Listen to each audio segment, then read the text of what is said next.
Жашыл цветтегі екі спринтер автоунасы Қырғыз Республикасына тиесілі жана Тәжікстанға тандық, бирок номер жоқ Opel Zafira автоунасы кармалды. Мына каналдын астында мынакта бир жол бар. Ушул жолдон мынау Mercedes Sprinter трасса жактан качып чыккан. Водители түшүп, мына бакты аралап кайра трасса жака, Кужан арка трасса жака качып кеткен.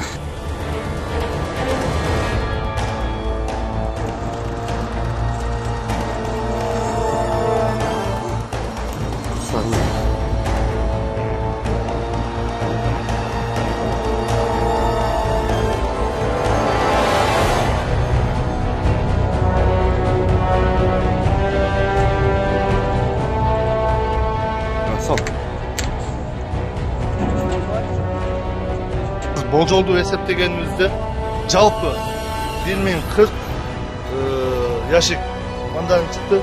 Ошол менен бирге мына бочканын крышкалары